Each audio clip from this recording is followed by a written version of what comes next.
नमस्कार दोस्तों। तो स्वागत है आपका इजी टू लर्न में। मैं आज आपके साथ डिस्कस करने जा रहा हूँ मैश एनालिसिस के बारे में। चलिए तो फिर शुरू करते हैं और समझते हैं मैश एनालिसिस के बारे में। जैसे कि हमने इसके आगे वाले लेक्चर में डिस्कस किया था मैश के बारे में।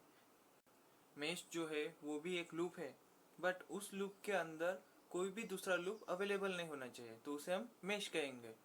तो वही सब मैंने यहाँ पे भी लिखा है मैश के बारे में। देखो तो पढ़ते हैं हम इसको। A mesh is defined as a loop which does not contain any other loop within it. मतलब कि मैश जो है वो एक लूप है और उस लूप के अंदर कौन सा भी लूप उसको नहीं चाहिए। ठीक है, तो यहाँ पे क्या लिखा है, if a network has large number of voltage source it is useful to use mesh analysis. मतलब कि अगर किसी नेटवर्क में लार्ज नंबर में वोल्टेज सोर्स अवेलेबल है तो उस सर्किट को सॉल्व करने के लिए हमको मैश एनालिसिस जो है वो बहुत यूजफुल साबित होगी। तो इसलिए हमको मैश एनालिसिस पढ़ना है। हमारे जो सर्किट है, अगर उस सर्किट में large number of voltage source available है तो उस सर्किट को सॉल्व आउट करने के लिए हमको मैश एनालिसिस पढ़ रहे हैं। ठीक है, चलिए तो फिर देखते हैं कुछ इम्पोर्टेंट पॉइंट्स को जो आपको मैश एनालिसिस सर्किट में लगाने के बहुत काम आएंगे। चलिए तो फिर देखते हैं वो इम्पोर्टेंट पॉइंट्स के बारे में।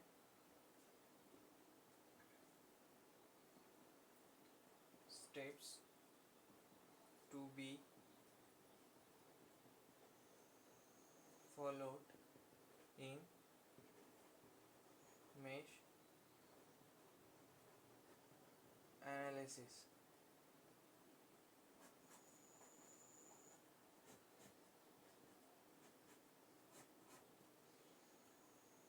तो पहली स्टेप है identify the number of meshes।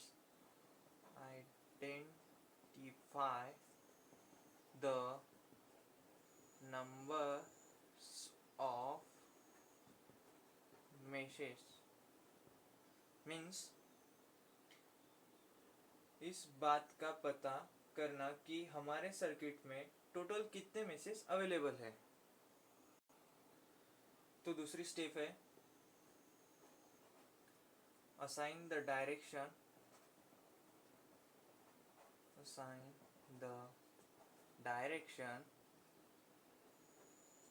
to them and an unknown current in each loop। Means वो जो मैसेज हमारे सर्किट में अवेलेबल है उन मैसेज को एक डायरेक्शन देनी होगी और हर मैश में एक अननोन करंट होना चाहिए। ठीक है, तो देखते हैं तीसरे स्टेप को।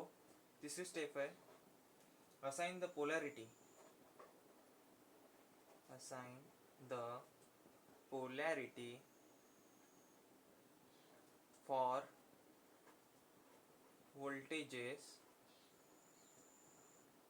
across the branches।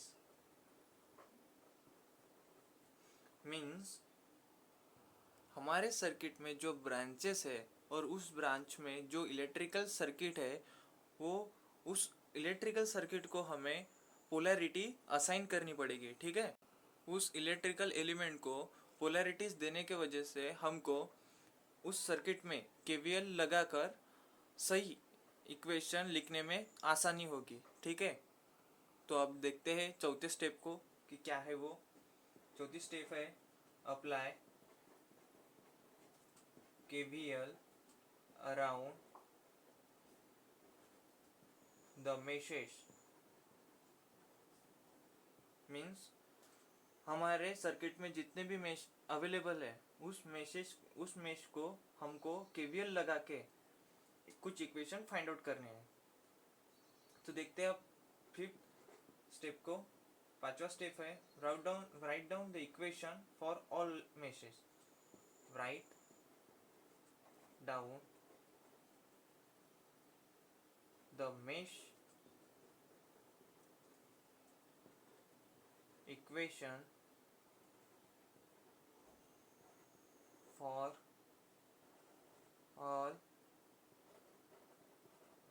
Message means,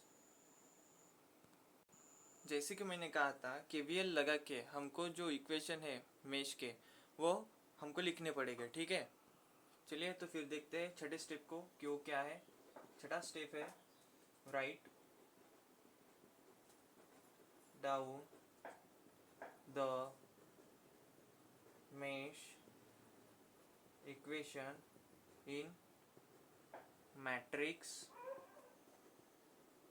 form. Means हमारे जो मेश इक्वेशन है जो हमने हमारे गिवन मैसेज से फाइंड आउट किए हैं बाय अप्लाइंग केवीएल लॉ, तो वो इक्वेशन को हमको मैट्रिक्स फॉर्म में डालना है। चलिए तो अब देखते हैं सातवें और आखिरी स्टेप को कि वो क्या है।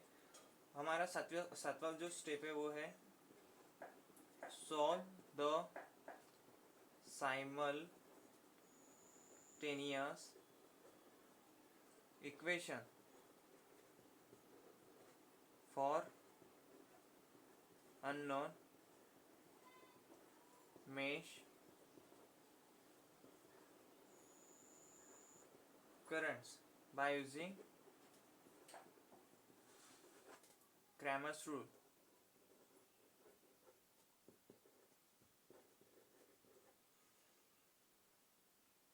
मतलब कि हमारे जो साइमल्टेनियस इक्वेशन है उस इक्वेशन को सॉल्व आउट करना पड़ेगा बाय यूजिंग क्रैमर्स रूल। अब एक क्रैमर्स रूल जो है वो आप सभी को पता ही होगा, वो आपने मैथ में पढ़ा होगा। वो जो मैट्रिक्स यूनिट होता है उसमें क्रैमर्स रूल जरूर पढ़ाते हैं। तो वही क्रैमर्स रूल हमको इस मेश एनालिसिस में अप्लाई करके हमारे जो करंट सोर्सेस है उस करंट को फाइंड आउट करना पड़ेगा, ठीक है।